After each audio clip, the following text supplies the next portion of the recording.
al maestro Jaime Hernández, que también conoce estos casos, y agradecerle que me haya invitado ayer a No Apto para Cínicos como su invitado de lujo para darle presencia a Jaime Hernández. No, Jaime Hernández, ¿cómo estás? Buenos días. Good morning, maestro Paco Cruz, líder indiscutible de la opinión en México, monstruo bibliográfico. Buenos días, me da mucho gusto verte, maestro. Jaime, nomás, ¿qué te parece? Estoy delineando. Le hizo Vicente, ya lo sabes, una entrevista al abogado de Emilio Lozoya Austin, y nada más dar un panorama y luego entramos al análisis. ¿Qué te parece? Así que Emilio Lozoya Austin está relacionado con qué casos de corrupción. Odebrecht, una multinacional brasileña, y fue Lozoya acusado de recibir sobornos millonarios a cambio de contratos con Pemex. Él era el director general, así que podía hacer lo que se le pegaba la gana. También fue acusado de corrupción en la compra de agronitrogenados, una compra irregular de una planta de fertilizantes chatarra con sobreprecios. Y en ese caso de corrupción, involucró al empresario Alonso Ancira. También entregó sobornos millonarios a legisladores, y el mismo Lozoya denunció que dinero en efectivo proveniente de sobornos fue entregado a legisladores panistas para aprobar la reforma energética de 2013, y en ese caso entregó, porque había videos, entregó sobornos millonarios a Ricardo Anaya Cortés en efectivo, en bolsas, lo puso en el escritorio de Ricardo Anaya Cortés. Así que este pillo por eso vivió, entre otros, a salto de mata durante 3 años todo el gobierno de López Obrador, y ahora viene a persignarse con nosotros. Así que en la denuncia de Emilio Lozoya Austin se incluyen Enrique Peña Nieto, que fue un presidente corrupto, no lo digo ahora, lo dije en 2008 y 2009, corrupto y asesino, sigo insistiendo. Felipe Calderón Hinojosa, que es otro, es que no sé cuál presidente o expresidente es más corrupto. Involucra también a otro pillo de 7 suelas, además de Calderón y Peña, tan pillo como ellos, Carlos Salinas de Gortari. 3 expresidentes, Peña, Calderón y Carlos Salinas de Gortari, y un ex candidato presidencial o un fallido candidato presidencial, Ricardo Anaya Cortés. Y hay videos, hay todo. Déjenme nada más. Yo conocí a Emilio Lozoya Austin en 2012 cuando se sumó a la campaña de Enrique Peña, a la campaña presidencial de Enrique Peña Nieto. Venía precedido de una gran fama o notoriedad, por lo menos. Era uno de los jóvenes maravillas de México. Tenía un fondo multimillonario en dólares, y así lo reclutaron para la campaña de Peña para las relaciones internacionales. Es hijo de Emilio Lozoya Thalmann, que fue secretario de Estado en el gobierno de Enrique Peña Nieto. Y es también, hay que decirlo, nieto de Jesús Lozoya Solís, que fue un cirujano pediatra, político, militar y gobernador interino de Chihuahua. Así que era un príncipe, como Peña, era un príncipe del sistema. Pero llegó con las mismas mañas de Peña a desaparecer dinero del erario mexicano. Así que cuando se suma al gobierno de Enrique Peña Nieto, se suma a un gabinete de ladrones, verdaderamente de ladrones, y puede colaborar con el Estado mexicano, puede decir lo que sea, pero es un ladrón, es un sinvergüenza.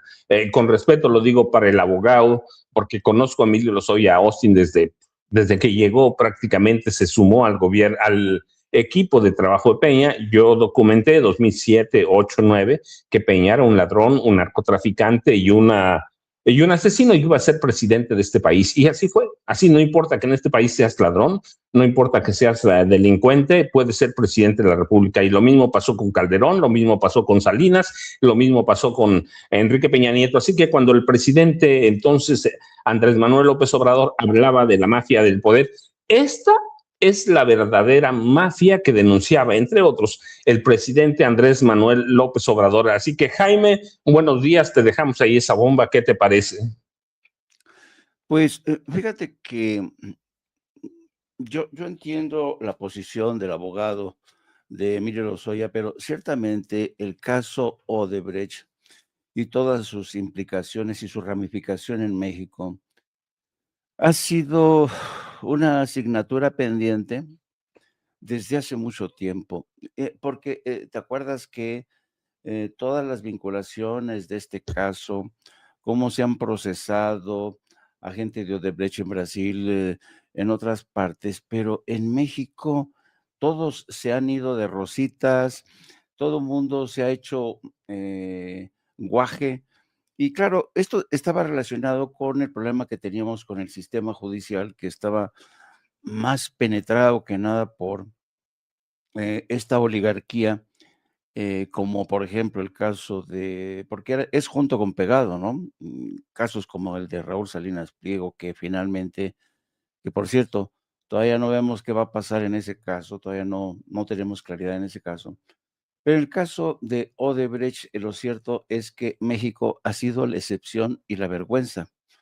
Así es que yo creo que tendría que ya haber mayor claridad y tendría que haber rendición de cuentas. Fíjate, querido amigo, eh, estas elecciones que permitieron la entronización del movimiento de la 4T desde el 2018, fue posible gracias a que la gente votó para terminar con la corrupción del viejo sistema, con la pudrición del viejo aparato judicial, los medios de comunicación y su connivencia con ese poder oligárquico, la cultura de la partidocracia que está costándonos tanto trabajo sacudírnosla.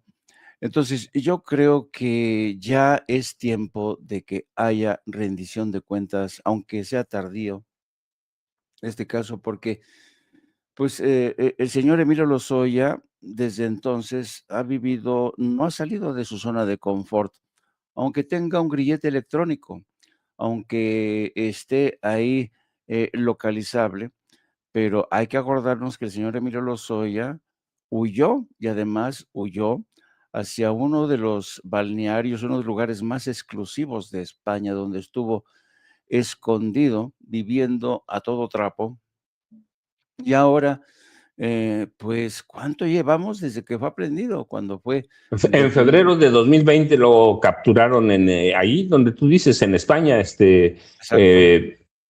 Jaime. exacto. Entonces, fíjate, ya son 6 años, vamos a cumplir 6 años desde que Emilio Lozoya se sigue, riendo y burlando del sistema judicial. A ver si ahora sí la detención de este personaje, que durante mucho tiempo, pues, fue uno de los personajes claves, nos enteramos ayer de que no solamente había sido detenido, sino que ya había sido vinculado a proceso. Jorge Yanes Polo, que era contador precisamente del exdirector de Petróleos Mexicanos, ¿no? Eh, entonces, pues ya declaró y también ya está, pues vamos a ver qué es lo que dijo, pero me acordé cuando vi la detención y la consignación de este contable, del señor, Yanes, me acordé del caso de Al Capone, que finalmente le echan el guante y lo meten a la cárcel tras la detención, precisamente de su contable, porque, al Capone no le podían, imputar un delito, sino más que por lado del fisco, ¿no?, de los impuestos, porque era un personaje escurridizo que sobornaba a la policía, asesinaba testigos. Entonces, esperemos que la detención de este contable, pues, realmente ofrezca o permita ya de alguna manera hacerle un traje a la medida del encauzamiento contra Emilio Lozoya, porque ya basta de verdad. Fíjate cuánto tiempo estuvo también, a salto de mata este personaje, el contable, ¿no? Así es que va a ser quizá, y digo, utilizo el quizá con un dejo de tristeza y frustración, quizá esta sea la mejor oportunidad que tenga el sistema judicial de México para formular los cargos, para probarlos y para hacer que el señor Emilio Lozoya cumpla, aunque de forma tardía, su sentencia, su pena. Sí, y Jaime, déjeme decirle, además de todo, él se está acusado, fue acusado de recibir, yo les dije en general, 10,000 millones de dólares en corrupción, de todos los casos de corrupción en el gobierno de Peña Nieto que pasaron por sus manos. Él recibió además 10 millones de dólares en efectivo, Emilio Lozoya Austin, y el tema sale a propósito de que su caso va a llegar de nueva cuenta, va a llegar a la Suprema Corte de Justicia de la Nación, pero el pasado 28 de febrero, la Fiscalía General de la República capturó a Jorge Yáñez Polo, su contador, por el delito de defraudación fiscal equiparada por más de 28 millones de pesos.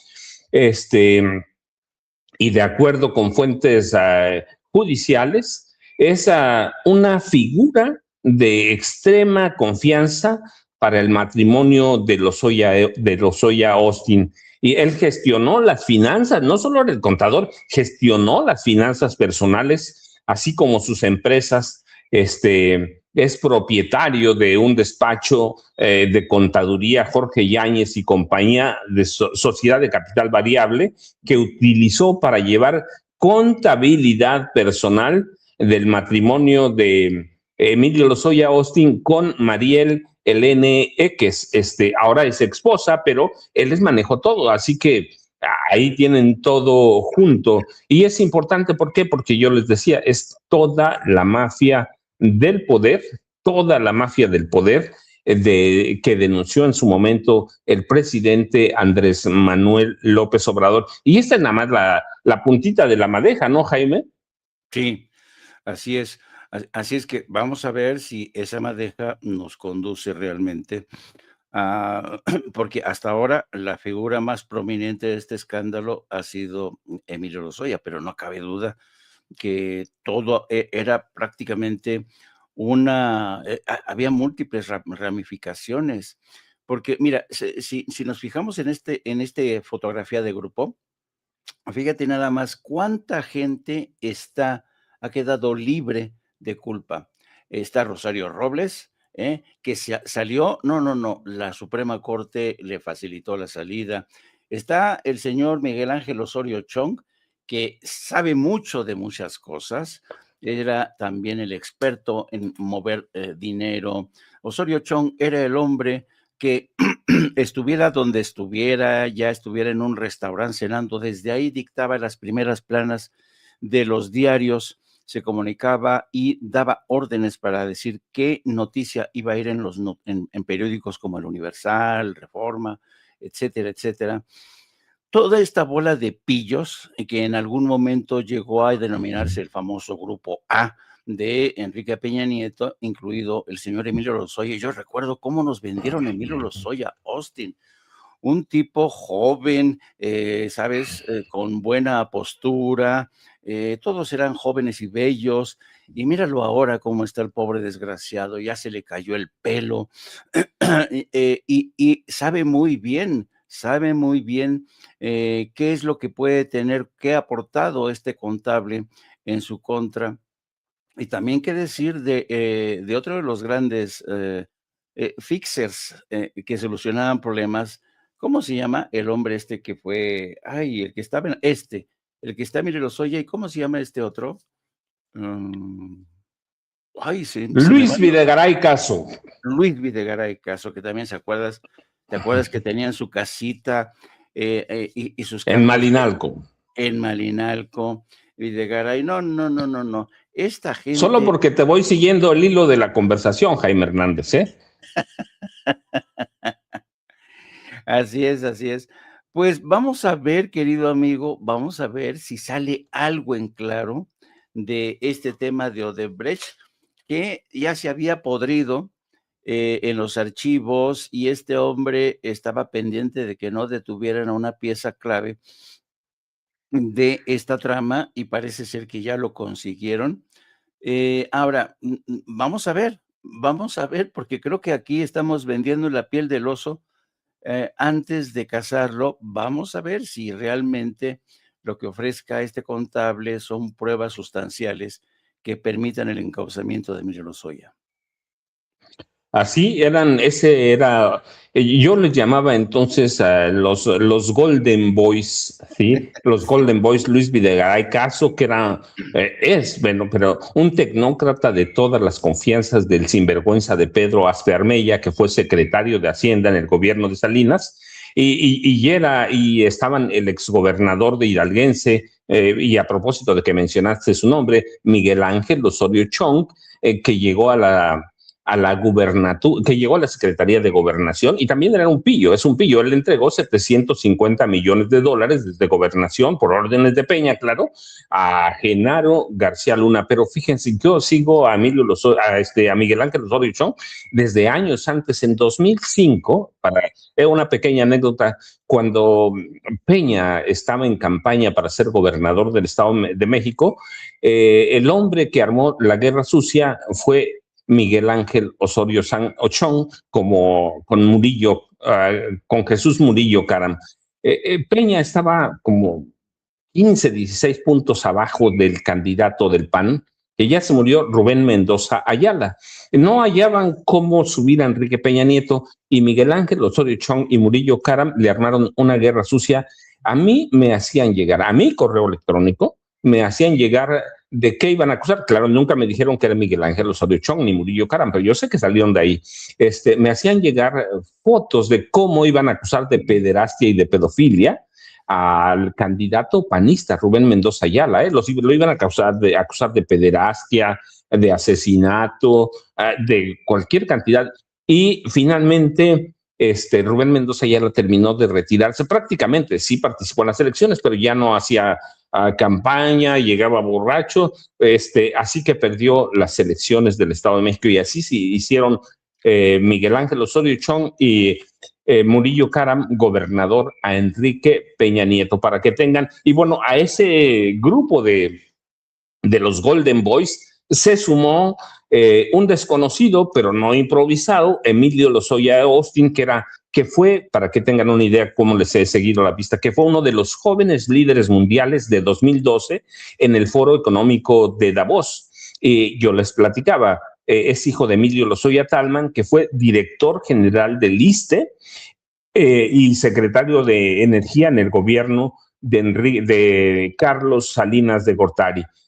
Así que ya tenían una idea más o menos de lo que voy, y este hombre ayudó a desviar desde la campaña de Enrique Peña Nieto, campaña presidencial en 2012, ayudó a desviar cualquier cantidad de miles de millones de pesos. Y yo lo que les puse fue eso. Fue un hombre que le robé a Arturo Montiel Rojas. Él inventó a los Golden Boys en su gobierno, y después yo lo retraté en uno de mis libros, que así se llama, Los Golden Boys. Pero era nada más una anécdota para que sepan desde cuándo lo sigo, y lo que les estoy diciendo no es porque lo tenga la memoria, que sí lo tengo en la memoria, pero es parte de uno de mis libros que se llama Los Golden Boys. Y luego sí, claro, están estos govers que Peña presentó como el nuevo PRI, el nuevo orgullo, y prácticamente terminaron en la cárcel, y todos son unos sinvergüenzas, unos ladrones. Muchos de ellos están en la cárcel o estuvieron en juicio. Ese era el PRI que gobernaba este país, pero también el PAN, gobernadores ladrones, políticos sinvergüenza. Así que por eso había que aclarar quién es Emilio Lozoya Austin, y todos eran alumnos de este personaje, Enrique Peña Nieto, que es un ladrón, pero de palabras mayores, que con la ayuda de Televisa llegó a la presidencia de la República. Sí hubo fraude, un fraude maquinado desde Televisa, a la que Peña entregó miles de millones de pesos. Tampoco se los cuento así, porque es parte de mi segundo libro, 2008-2009, que se llama Negocios de Familia, biografía no autorizada de Enrique Peña Nieto y el Grupo Atlacomulco, Tierra Narca, que sale inmediato después, y AMLO, mitos, mentiras y secretos, que incluyo 2 capítulos de Peña Nieto y en los que documento por qué es un asesino, lo doy con documentos oficiales, valga la redundancia, y así que yo dije, va a llegar un ladrón narco y asesino a la presidencia, y ese llegó Jaime, pero ese era el poder en México, ¿cierto? Así es, ese era el poder. Eh, Era un poder, un sistema que lo tenía todo amarrado y bien amarrado. Por eso veíamos cómo se iban realmente con esta cara de satisfacción y confianza personajes como Enrique Peña Nieto. Y en buena medida también contribuyó a todo esto la decisión del presidente, hay que decirlo, el presidente Andrés Manuel López Obrador, de no iniciar un ajuste de cuentas o una cacería de brujas. A mí siempre me dejó muy frustrada esta decisión. Recuerdo que el presidente la justificó o la equiparó, mejor dicho, a la ley de punto final que Argentina firmó para soltar lastre y dejar atrás los años horrorosos de la dictadura militar, donde se cometieron aberraciones, tortura, asesinatos. No, no, no, fue una cosa indecible. El terrible exilio que tocó las costas de México y otros países. ¿Cuántos refugiados argentinos, chilenos, bolivianos recibió México en aquella época? Entonces, yo creo que ahí el presidente Andrés Manuel López Obrador, eh, mm, no digo que se equivocó, porque ¿quién soy yo para quitarle la razón a Andrés Manuel? Pero a mí como ciudadano me quedó este mal sabor de boca de ver que tanto rufián, tanto ladrón, huyó de México y todos han ido a parar a España. Parece que España se convirtió en el club de los bon vivant, que es porque se han reconvertido en eso, en bon vivant, en propietarios de residencias hermosas, ¿no? Y mientras tanto, aquí en México, pues el gobierno ha hecho hasta lo imposible para recaudar mayores impuestos, para hacer realidad, para volver a reactivar una economía que antes solamente dependía de una escasa recaudación fiscal, y estaba frenada por esta sarta de sátrapas que lo mismo dieron rienda suelta al tema del huachicol. Todo mundo robaba petróleos mexicanos, todo mundo tenía licencias para abrir o explorar pozos petroleros, para tener minas. El capitalismo de compadres nos dejó realmente en harapos a la economía de México. Y por eso precisamente duele el hecho de que personajes como el señor Enrique Peña Nieto tenga una vida de pacha allá en Madrid, lo mismo que Felipe Calderón, que ya sabes que, ¿te acuerdas cuando Felipe Calderón le dijo a señora Larraqui que vivía en un apartamento bien canijo, bien chiquitito?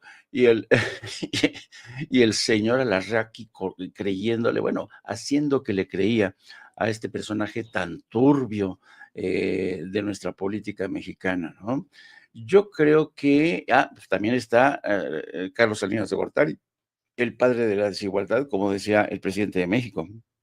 Yo creo que este tema, el tema de la forma en que estos personajes, incluido el señor Lozoya, entraron a saco en las arcas de la nación, se aprovecharon del cargo político para hacerse millonarios, es una de las etapas más oscuras y más tristes del México, ¿no?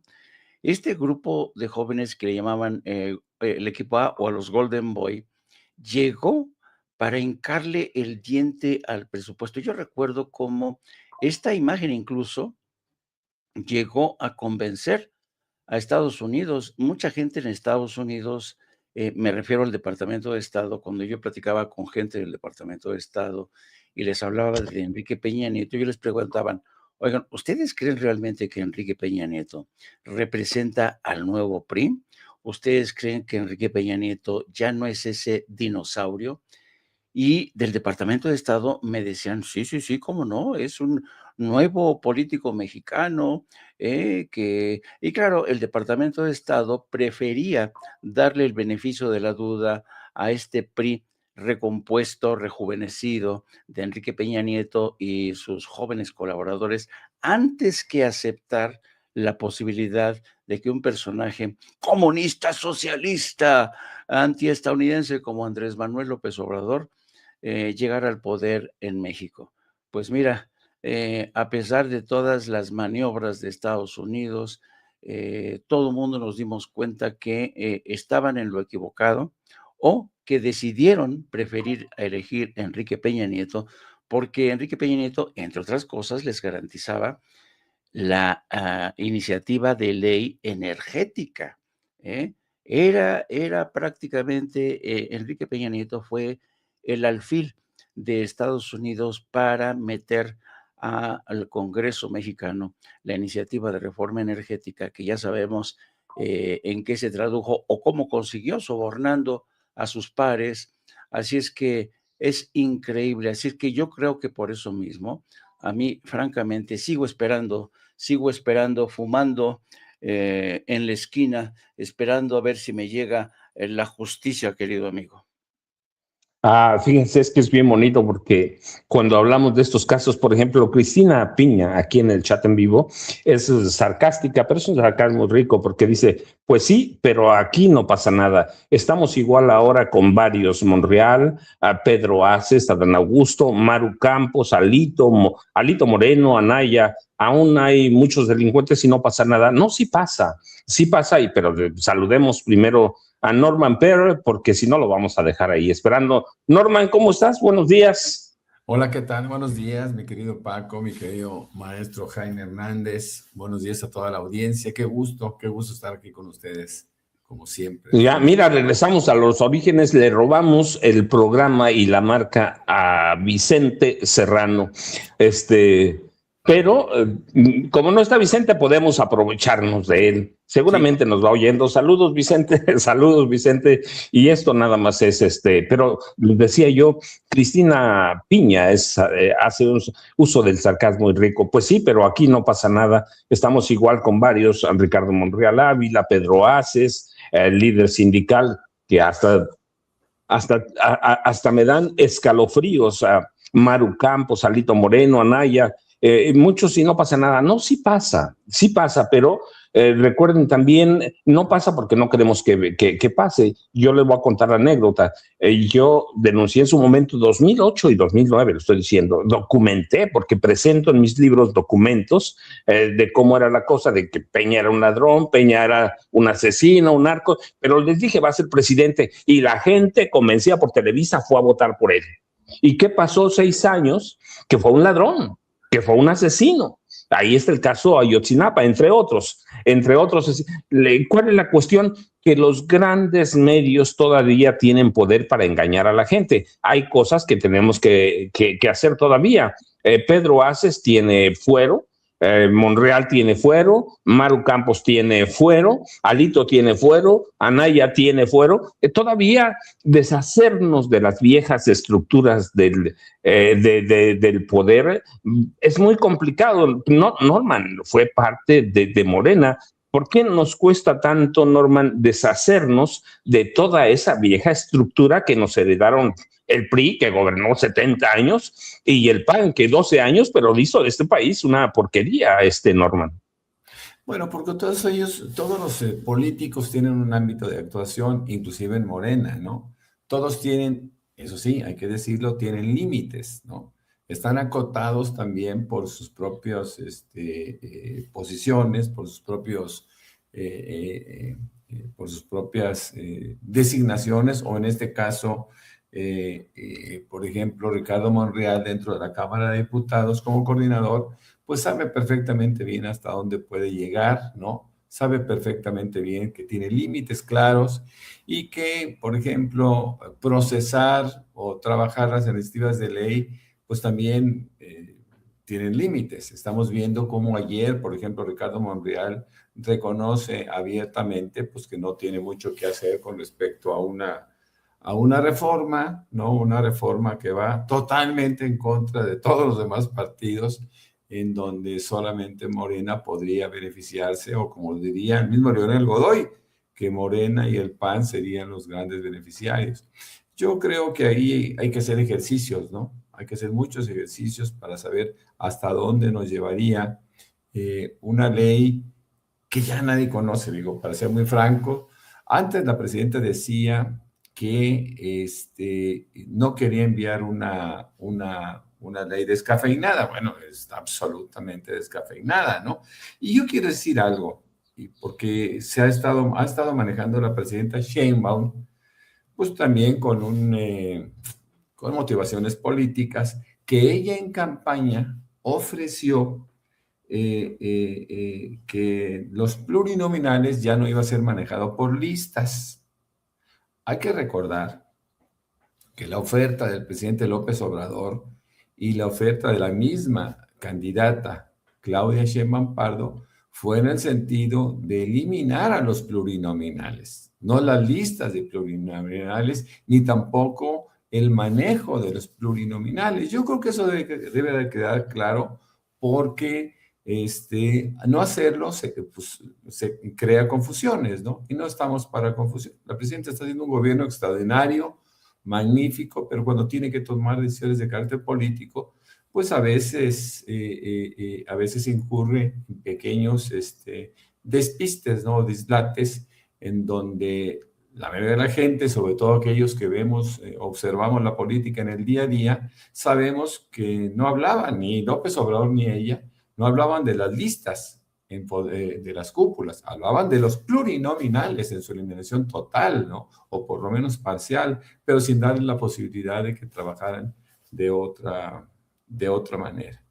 Yo creo que, por ejemplo, el error para mi gusto, lo comentó también Vicente Serrano ayer mismo, el error que se tuvo de invitar a la Coca-Cola en un martes de salud, en la mañanera, que es el foro del pueblo. Bueno, pues esto fue un error político, pues eso hay que decirlo, ¿no? Eso lo pudo haber hecho Mario Delgado en una de sus múltiples reuniones con las transnacionales, etcétera. Creo que en la mañanera de ayer lo que se pudo haber hecho fue haber llevado el trofeo, sí, sin hablar de los patrocinadores, que no solamente es la Coca-Cola, ¿no? Quien se abrogó el derecho de difundir su nombre a través de este programa tan visto en todo el país y en una buena parte del mundo.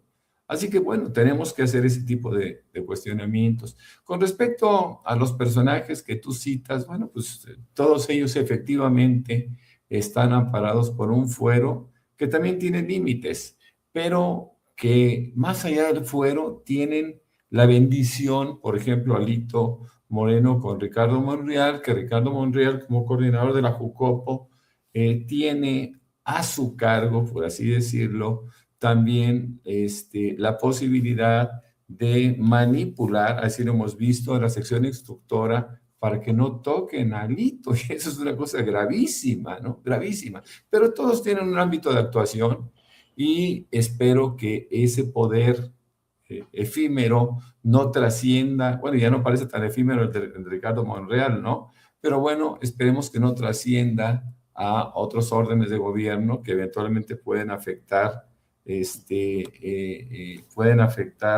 la percepción inclusive del gobierno de la República, que desde mi punto de vista es extraordinario, ¿no? Es un gobierno que ha logrado no solo extender los beneficios de la Cuarta Transformación, ha estado haciendo cambios sutiles que también van siempre en beneficio de las mayorías, y eso son cosas que hay que estar apreciando siempre, mi querido Paco, mi querido Jaime. Nada más voy a hacer una suma a lo que dice Norman Perl. Una cosa es el gobierno que la presidenta Claudia Sheinbaum Pardo está ejerciendo y lo hace bastante bien. Lidiar con Donald Trump, por ejemplo, es una locura, pero lidiar con toda la oposición aquí con todos los medios de comunicación en contra. Así que una cosa es el gobierno y otra cosa son las redes viejas de poder. Y Norman mencionó una, la de Monreal con Alito Moreno. Acabar con todas esas mafias va a llevar mucho tiempo. Quienes votaron o votamos por Andrés Manuel López Obrador en 2018, yo en mi caso, yo sabía que no iba a ser el gobierno López Obrador suficiente para refundar el sistema de poder, no político, de poder de este país. Va a llevar mucho tiempo por todas estas complicidades que decimos. Mire, nada más, por ejemplo, vamos a ver un video de Alberto Anaya Gutiérrez, que es el dirigente, por lo menos 30 años tiene como dueño del PT, aliado incondicional de Morena, y vean lo que dice sobre la reforma político-electoral de la presidenta Claudia Sheinbaum Pardo, para que vean o veamos qué tan difícil es vencer todos los vicios. ¿Qué les parece, Jaime? Norman, Ceci, por favor. Bueno, vamos a una reforma de avanzada, pero no va a haber regresiones de ningún aspecto. Indudablemente que lo que significa avanzar los procesos democráticos van a ser bienvenidos. Los que impliquen regresiones vamos a ir en contra. Lo que está diciendo es que van a rechazar todo lo que sea contra los plurinominales, así que no entendió para qué fuimos a las urnas en 2018, para qué fuimos a las urnas en 2024. Hace años era el satélite del PRI, de hecho le decían el satélite salinista al Partido del Trabajo, y Alberto Anaya Gutiérrez era un tipo sinvergüenza. Finalmente hay alianzas con Morena, y ahora cuando la presidenta propone o presenta una propuesta de cambios, el primero que dice que no es Alberto Anaya Gutiérrez, Jaime. Sí, mira, yo creo que yo escuché muy atentamente ayer a la presidenta Claudia Sheinbaum, y ella está completamente decidida, está firme en esta decisión de soltar lastre y dejar atrás a estos partidos que son rémoras del pasado. Me refiero al Partido del Trabajo y el Partido Verde Ecologista. Yo creo que durante mucho tiempo, y yo lo entiendo porque eran las necesidades que imponía el viejo sistema electoral, Morena se vio obligada a, digamos, protagonizar este baile de alianzas con el Partido del Trabajo y sobre todo con el Partido Verde Ecologista, un baile que podría llamarse, un baile que podría bautizarse ni contigo, pero ni sin ti. Es decir, no estoy de acuerdo contigo como formación ni todo lo que representas, pero tampoco puedo dejar de bailar sin ti. ¿Por qué? Pues porque te necesito tus votos, ¿no? Y yo creo que Claudia Sheinbaum creo que es una acción audaz, muy brillante, muy inteligente.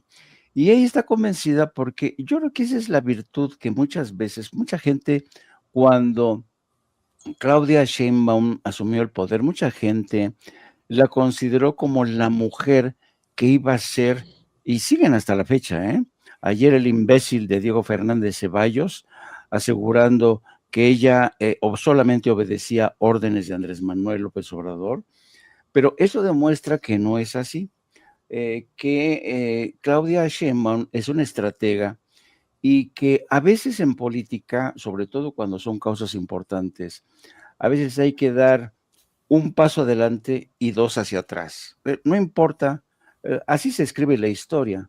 La historia no se escribe, no avanza de forma lineal. La historia da muchos zigzagueos, retrocesos, ¿no? Y si eso le cuesta la mayoría a Morena, vaya, que sea así, porque aquí quienes más tienen que perder son la gente del Partido Verde y el Partido del Trabajo. Y a mí me llama mucho la atención la forma tan exagerada muchos comentócratas están inflando el papel del Partido del Trabajo y del Partido Verde, asegurando esto ya hay olor a traición de Morena hacia al Verde y al Partido del Trabajo. Morena no va a poder sobrevivir sin ellos. No, no es así. Yo creo que desde Andrés Manuel López Obrador nos dimos cuenta que Morena practica lo que se conoce como realpolitik.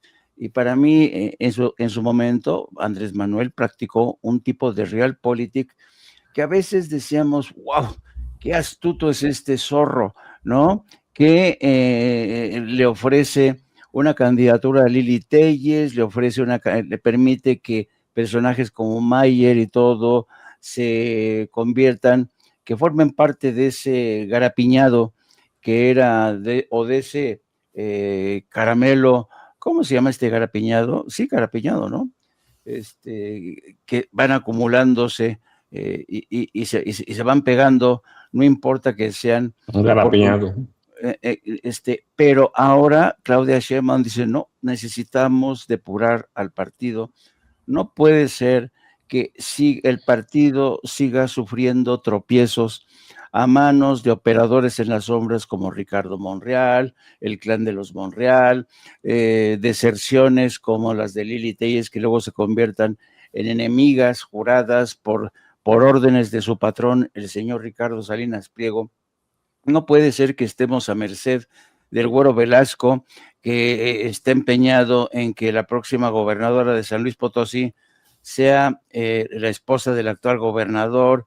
En fin, yo creo que Claudia Sheinbaum es una mujer muy bragada y muy inteligente que dice, no me muevo, háganle como quieran, pero yo creo que vale la pena dejar de seguir bailando bajo esta lógica de ni contigo ni sin ti, queridos amigos.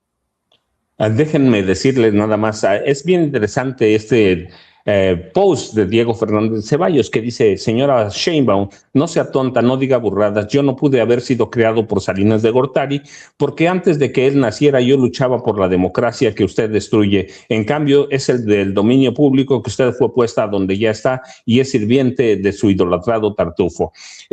No solo es ofensivo y es degradante, y Diego Fernández de Ceballos muestra lo que es. Déjenme decirle, en 1988 Diego Fernández de Ceballos no era nadie. El dirigente nacional del PAN era Luis H. Álvarez y la cúpula panista la encabezaban a Carlos Castillo Peraza, que termina siendo el maestro ideólogo de Felipe Calderón, Luis Felipe Bravo Mena, y Manuel J. Cloutier, que fue candidato presidencial. Finalmente, Carlos Salinas de Gortari conjunta a todos estos e incluye a Diego Fernández de Ceballos, que era un joven y que se encamina a la Cámara de Diputados, y Carlos Salinas de Gortari lo seduce, les entrega el poder en una reunión privada y estos personajes, Castillo Peraza, Luis H. Álvarez, que yo hasta entonces, yo lo conocía bastante bien porque había vivido 4 años y medio entre Ciudad Juárez y El Paso, así que se me hacía decente, pero después de esa reunión privada con Carlos Salinas de Gortari perdí la inocencia y descubrí que Luis H. Álvarez era un pillo tanto como Castillo Peraza, como Luis Felipe Bravo Mena, Manuel J. Cloutier, que era el candidato presidencial, y Fernández de Ceballos, se dejaron corromper por Carlos y validaron el fraude. Y poco después, en el 20 de diciembre de 1991,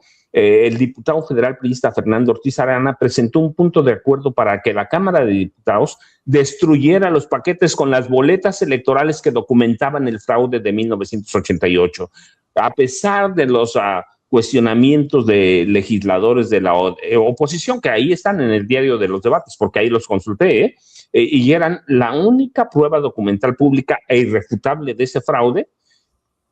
Después de ese punto de acuerdo, Diego Fernández de Ceballos propuso quemarlos y los quemaron. Gracias a Diego Fernández de Ceballos. Y a partir de ahí, Diego Fernández de Ceballos hace una carrera política y hace mucho dinero demandando al gobierno. demandando al gobierno federal y se hace groseramente millonario. Los paquetes electorales estaban bajo resguardo del ejército en los sótanos de Palacio Legislativo en San Lázaro. Y el factor fundamental clave es a Diego Fernández de Ceballos para quemar las pruebas del fraude electoral. Pero son historias políticas que nos llevan mucho tiempo, que discutimos con ustedes de a poco, porque aquí nos decían, por ejemplo, que ya no nombramos por ejemplo, a Jesús Murillo Caram. Es que todo era un sistema de corrupción. Yo les decía, acabar con ese viejo sistema va a ser muy complicado, y déjenme explicarles por qué.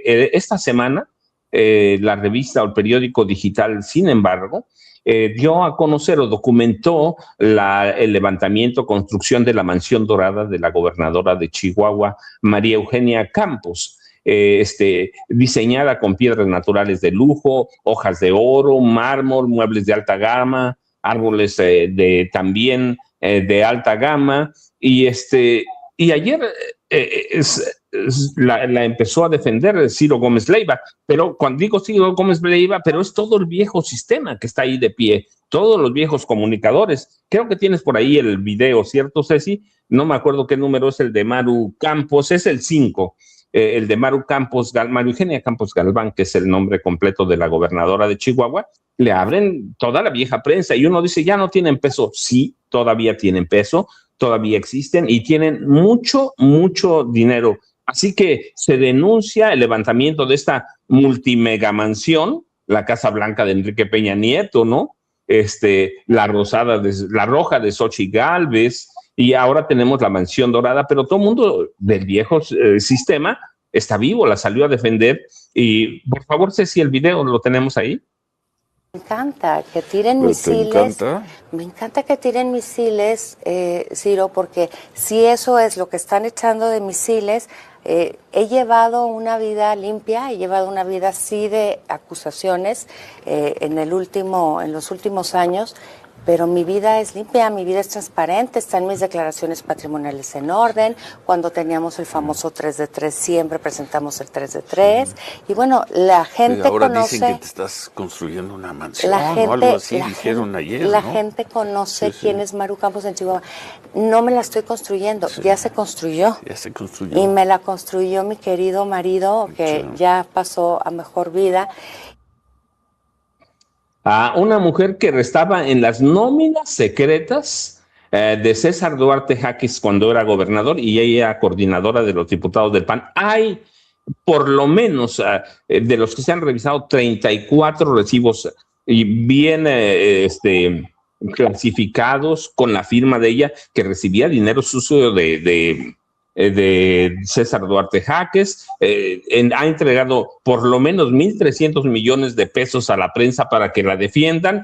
Norman, ¿cómo entendemos este sistema que de pronto dicen ya no hablan, no dicen nada de esto, pero se sabía que era una mujer muy corrupta y fue elegida gobernadora de Chihuahua, Norman? Bueno, ella asegura que inclusive Morena durante 5 ocasiones o en 5 ocasiones le ofreció la gobernatura o la candidatura para que lo hiciera por Morena.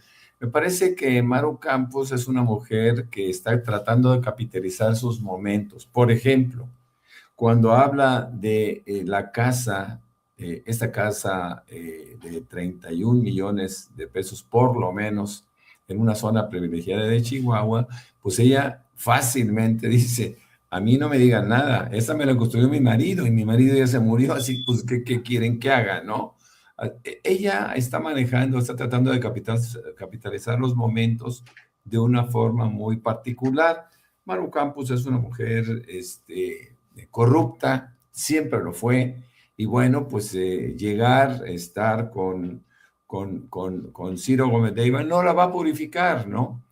Porque ella no es purificable.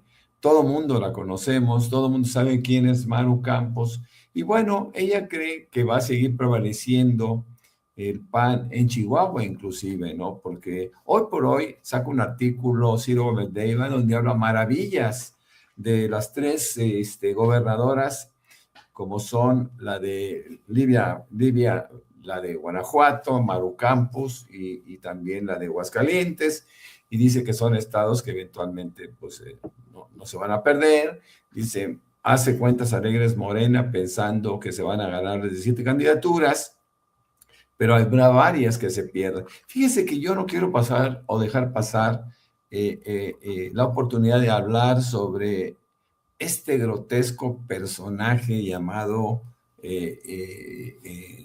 Fernández de Ceballos. Fernández de Ceballos dice que no nacía Carlos Salinas cuando él ya era un luchador social.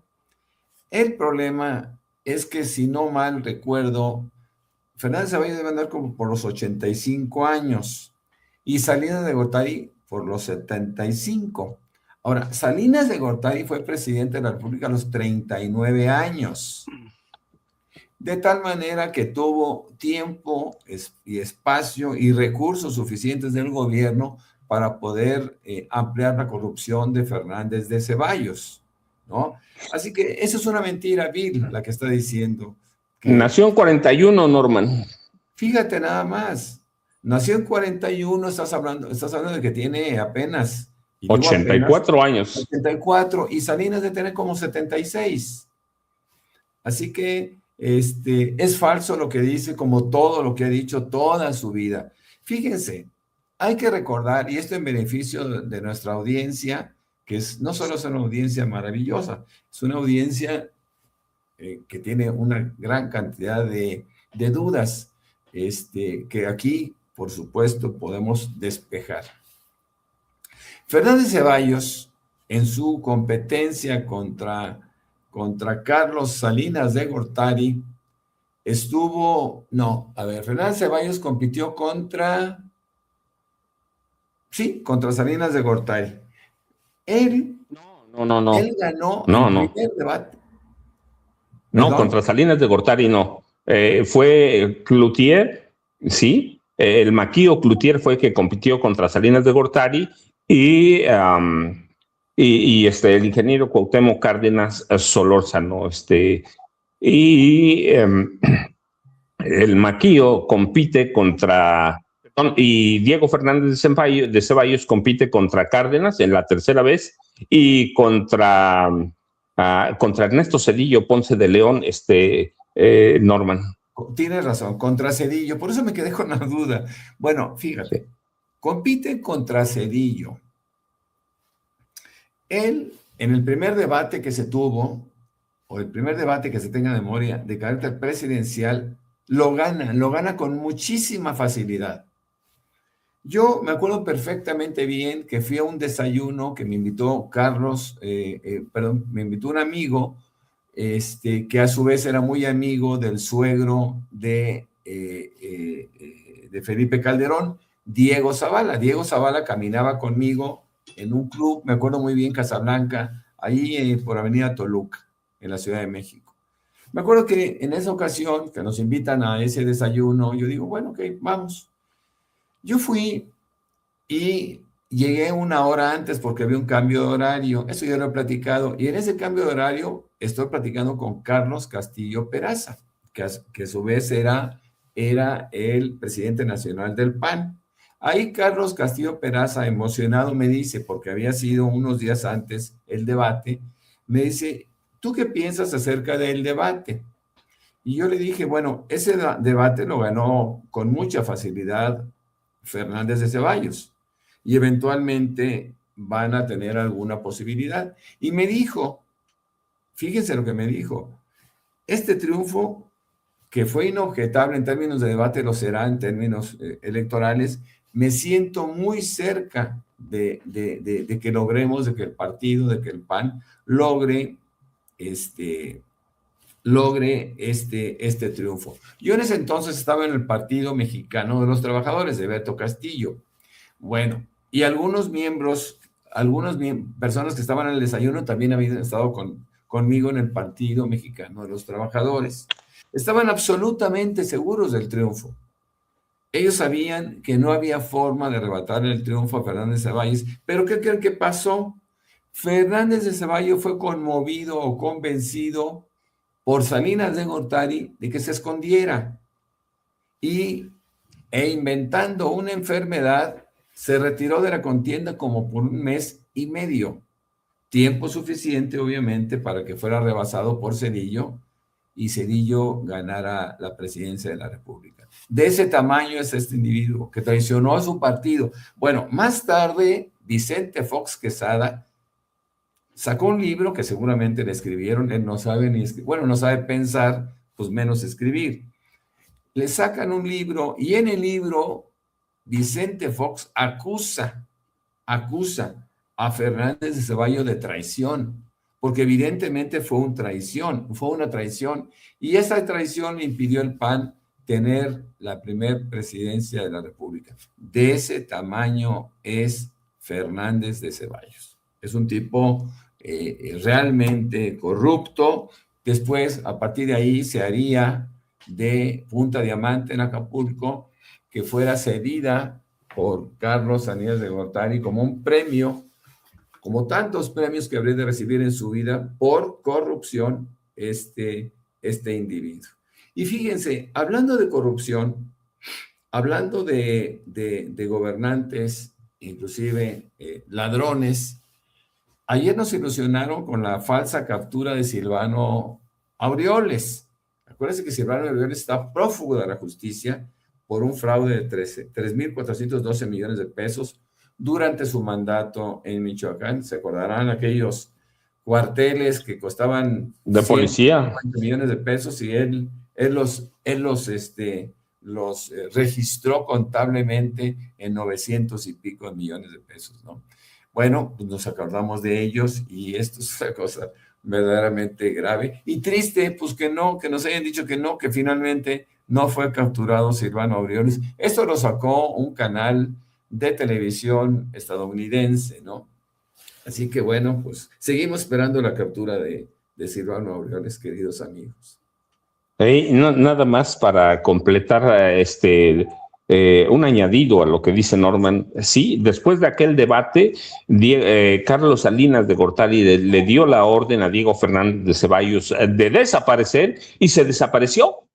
Se desapareció literalmente hablando. Hizo un acto de magia, pero después de esa desaparición siguió enriqueciéndose, y yo digo groseramente, así que, y déjenme, bueno, nada más a propósito de todo eso, hay un comentario que dice, @siempre noticias, de acuerdo, según Páez Varela, dice, a Maru Campos le costó 47 millones de pesos la entrevista con Ciro Gómez Leiva, el defensor de los malandros. No tengo los elementos, pero no lo dudo, yo lo he señalado. Yo conozco a Ciro Gómez Leiva desde 1981, fines de 81, 82. Llegó para servir al PRI, lo sacó el entonces gobernador del Estado de México. ¿Quién era el gobernador? Déjenme decir, Alfredo del Mazo González. Lo sacó de gobernación con otro grupo de jóvenes para hacerle la imagen presidencial a Alfredo del Mazo González, que quería ser presidente de la República. Era el hermano que nunca tuvo Miguel de la Madrid. Finalmente el hermano prefirió a Carlos Salinas de Gortari, pero así empezó su carrera Ciro Gómez Leiva, sirviendo al PRI, y sigue sirviendo al PRI, sigue sirviendo al PAN, sigue sirviendo a quien aporte recursos. Así que, pero lo que decía, el viejo sistema está vivo todavía. Si alguien piensa que ya se murió, está equivocado. Para rematarlo necesitamos como 2 sexenios. Y luego nos dicen, a propósito de Miriam Martínez, que nos dice Paquito, y al Murillo Karam ya no lo mencionan. Sí lo mencionamos, y a propósito de eso, Jaime, yo me pregunto, ¿qué pasa déjame decirte, de pronto se me fue el nombre, pero no, aquí lo tengo, Jaime, no creas que lo olvido por completo. Tomás Herón de Lucio, refugiado en Israel, un hombre que trabajó muy de cerca con Murillo Karam por la verdad histórica, o la llamada verdad histórica, y que era director de la agencia de investigación criminal en el sexenio de Peña Nieto. Yo me pregunto, Jaime, ¿qué hacen estos tipos? ¿Qué harías tú en una guerra? Tú fuiste corresponsal de guerra. Este tipo está refugiado o exiliado en Israel, Nada más por puro morbo, Jaime, porque pregunta, o dice Miriam, ¿no? Ya nadie menciona a Murillo. Caram, pues aquí lo tenemos y lo tenemos en la figura de Tomás Cerón de Lucio, Jaime. Y también Andrés Remer. ¿Qué pasa con estos dos personajes? Pues supongo que parece mentira, ¿no? Cómo hay personajes que a lo largo de su vida se convierten en ratas huyendo de una quemazón. Primero huyeron de la quemazón que les había llegado a los aparejos cuando huyeron, decidieron ir a Israel. Primero huyó Cerón, luego Cerón le abrió el camino a Andrés Remer, le recomendó a la misma abogada que lo estaba defendiendo en Israel, y ahora los dos ya los veo como ratas en quemazón, tratando de huir por todos los medios, porque en estos momentos, pues las líneas aéreas ya no están dando servicio, todo el transporte ha colapsado, hay miles de gentes que están tratando de abandonar Israel en medio de una confrontación brutal entre Estados Unidos, Israel e Irán. Irán sufrió ayer uno de los peores bombardeos. Estados Unidos ya está echando mano de los famosos bombarderos B-52 que están tratando de reducir a su mínima expresión, sobre todo a las fuerzas militares y policiales de Irán, porque desde la frontera con Irak están preparando la invasión de mercenarios kurdos comandados por la CIA, pero Irán ya mandó a esa frontera precisamente a varias unidades del ejército para hacer frente, porque yo creo que tanto Estados Unidos como Israel ya tienen un manual de operaciones. Se cargaron primero a Ali Khamenei, que iba a recibir hoy los honores fúnebres. Han tenido que posponer estas honras fúnebres porque hay gente que quiere llegar a Teherán para sumarse a estas honras. Fíjate lo que es la gente, ¿no? En medio de este cataclismo, espérenme que yo quiero llegar a rendirle tributo a Ali Khamenei, que es considerado ya como un mártir, un hombre que en su momento, porque hay que decirlo, durante mucho tiempo, Estados Unidos y sobre todo Israel es el dueño de toda la industria cinematográfica en Estados Unidos. Nos vendieron la imagen de un ayatollah Jamenei terrorista, desalmados. Todas las películas que ustedes vean de Irán son o terroristas o integristas religiosos, no hay punto medio, ¿no? Entonces, esa larga campaña de estigmatización hacia los iraníes se ha convertido en la coartada perfecta de Estados Unidos para asesinar a 180 niñas que murieron en un bombardeo de Estados Unidos. Hoy se supo que acaba de bombardear otra escuela de niños, han destruido hospitales, todo. Y se supone que también hoy el ministro de Defensa de Israel ha dicho que no importa a quién elijan como sucesor de Ali Khamenei, ellos van a asesinarlo, lo cual demuestra que Irán no se equivocó en su estrategia de ser autosuficiente, de no renunciar a su programa de misiles, porque si no hubieran tenido esos misiles, ya habrían sido aplastados, ya habrán sido aplastados por Estados Unidos e Israel. Y esto también, estaba viendo un análisis que me pasaron muy interesante, que están haciendo los chinos, que están mirando el conflicto desde la barrera. Fíjate lo que dice: el ejército chino está monitoreando y evaluando la guerra entre Estados Unidos e Israel contra Irán. El ejército chino resume 5 lecciones de los ataques estadounidenses e israelíes contra Irán. Son las lecciones que ha sacado China de esto. 1, la amenaza más peligrosa, los traidores internos. 2, el mayor error de cálculo, la confianza ciega en la paz. 3, la verdad más amarga, la lógica de la superioridad militar. 4, la paradoja más dura, la ilusión de la victoria. Y 5, el verdadero apoyo, la autosuficiencia. Pero me llama más la atención, dice, la verdad más amarga, la lógica de la superioridad militar. Y ante eso estamos. Estados Unidos ha dejado en claro que sigue siendo la potencia militar y que aquel que no se rinda ante él va a sufrir las consecuencias. Ya lo hizo con Maduro, ya lo hizo con Hafez el-Assad en Siria, lo hizo con Gaddafi en Libia y lo ha hecho así incontables veces. Para que se den una idea del peligro que ha sorteado la presidenta de México, Claudia Sheinbaum, al enfrentar este personaje, Donald Trump, que sigue intentando por todos los medios distraer la atención de la opinión pública del escándalo de los archivos de Epstein.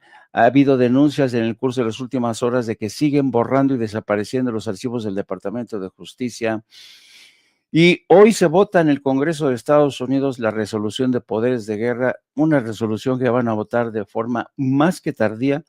Y yo francamente no tengo confianza en los congresistas de Estados Unidos porque todos y cada uno de ellos están comprados por el lobby judío.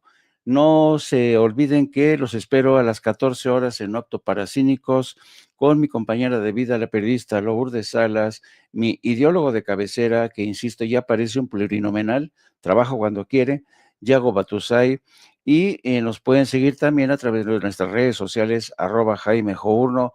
Un abrazo a los dos, querido maestro Paco, querido maestro Norman Pearl. No te escuchas, Paco. No te oyes. Discúlpenme, es que pasó por aquí un camión de volteo. ¿Con qué cierras? ¿Con qué nos dejas la mañana de este miércoles 4 de marzo, Norman? Bueno, hay dos cosas que me parece que son importantes, rescatables. El Tribunal Federal en Estados Unidos rechaza frenar la falla contra los aranceles de Trump. Van a tener que regresar Trump a pesar de sus condiciones. Va a tener que rechazar algo así como $150,000 millones. Más allá de 2,000 empresas que ya han puesto denuncias. Entre ellas destacan FedEx, Revlon, Costco, etcétera, etcétera. Y por otro lado, sabemos que ayer durante el día, la Asamblea de Expertos de Irán eligió a Mohammad Khamenei, el segundo hijo del fallecido líder, como nuevo líder supremo iraní. Ese es un clérigo de 56 años, es ultraconservador, chiita, por supuesto, de rango medio. Todos los ayatolas, acuérdense que desde 1979 adoptaron una posición, es un régimen teocrático, y adoptaron una posición muy, muy drástica, muy dramática, eliminando a las facciones de izquierda y nacionalistas tras aquella revolución, y instauraron una línea muy dura, insisto, muy conservadora, en donde ya la izquierda no tiene nada que hacer. De cualquier manera, nosotros estamos, bueno, desde mi punto de vista, siempre estamos expectantes con respecto a estas agresiones a un país que consideramos que es el débil, en este caso Irán, que Irán no tiene un antecedente de invasiones, ni mucho menos. Ha financiado, es cierto, a grupos nacionalistas de algunos vecinos, pero bueno, no tiene el antecedente triste, terrible que tiene Estados Unidos. Por cierto, Macron dice que Francia no puede aprobar las acciones militares de Estados Unidos. Él se está sumando de alguna manera también a Pedro Sánchez, quien ha negado el uso de 2 bases militares estadounidenses en España, y con ello le ha acarreado pues todo un conflicto con el terrible Trump, quien ya ha dicho que van a romper relaciones comerciales con España. Y sobre todo, y eso es algo inaudito, dice que ellos pueden usar las bases militares cuando quieran, aunque se niegue Pedro Sánchez. Todo esto es una cosa que está sumando en contra de los Estados Unidos. El mismo primer ministro está titubeando, británico, y dice Trump que ya nada es como antes. Así que bueno, Trump tiene altibajos grandes en esta guerra. Ya tiene también una oposición interna dentro de los Estados Unidos muy grande, conservadores, estamos hablando de republicanos, están absolutamente en contra de la guerra, no se diga los demócratas. Tiene todo un problema ante sí Donald Trump por tantos caprichos que yo esperaría que fueran incumplidos. Creo que el pueblo iraní, el pueblo persa, el antiguo pueblo persa, merece un desenlace diferente y ojalá que se pueda resolver a través de acuerdos, porque la guerra no lleva a nada. La guerra lamentablemente nos lleva a la desaparición de mucha gente y sobre todo al retroceso de muchos esfuerzos que durante tantos años han hecho los pueblos. Mis queridos Jaime, Paco, ya saben, yo los espero como siempre en mi cuenta de X como Norman F. Pearl y también, por supuesto, también en mis 2 cuentas que tengo en Facebook. Sí, por favor. Norman es muy activo, mucho más. Dice, Jaime y yo en realidad no somos activos en las redes sociales, pero Norman sí, así que síganlo, por favor. Y a Jaime ya sabe, 2 a 3 y media, para ser preciso. No, pero Jaime, estás empezando a la 1, ¿cierto? Exacto, estoy empezando momentáneamente a la 1 por la diferencia horaria, porque nosotros estamos concentrándonos mucho en un conflicto que aparentemente está muy lejos de México, pero impacta, no cabe duda, la seguridad internacional, el mercado del petróleo, el mercado de seguros, exacto, y gas. Por cierto, quería comentar algo, maestros, queridos. Fíjense que ayer se me hizo de muy mal gusto el gol que le metieron a la presidenta en la mañanera con este anuncio del Mundial de Fútbol, la sorpresa, con el patrocinio de Coca-Cola.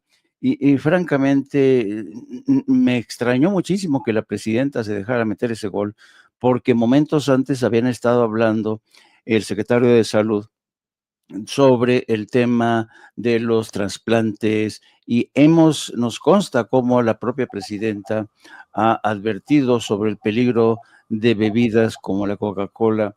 Y anoche en el noticiero de Canal 11 arrancaron con eso, con casi un publireportaje sobre el tema del Mundial de Fútbol. Y yo no sé qué está pasando en los noticieros de Canal 11.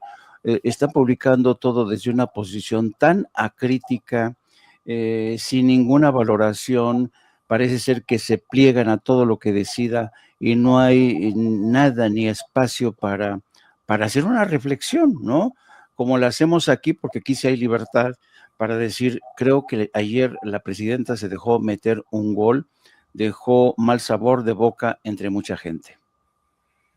Sí, no, la verdad yo les agradezco a los dos, a nombre mío, a nombre de Vicente Carlos Serrano Arroyo, así que recuerde y su like o me gusta, compartir, suscribirse aquí al canal de Sin Censura y apoyemos los esfuerzos y démosle las gracias a Norman y a Jaime, que todos los días están con nosotros a partir de las 6 y cachito de la mañana. Jaime ahora está levantándose como a las 3 de la mañana para estar aquí a las 6 o antes si hace falta. Norman mantiene su horario regular, 6 y media, 6:40, 6:45. No lo cambia, pero Jaime sí. Jaime esa hora que recorrió No Apto para Cínicos, ahora está con nosotros y eso la verdad yo lo agradezco infinitamente, el apoyo de los dos, porque las mañanas no sería igual sin Jaime y sin Norman, así que yo les agradezco a los dos. Vayamos a tomar un cafecito. Yo espero a unos minutos que llegue la presidenta de la República, pero sé que van a tomar café. Provecho para los dos y muchas gracias, Norman, como siempre, y Jaime igual. Al rato espero a la 1 de la tarde seguiré No Apto para Cínicos. Está seguramente, muchas gracias a los dos. Nada más, ¿con qué me quedo? ¿Con qué cierro? Tomás Herón de Lucio, Jesús Murillo Caram.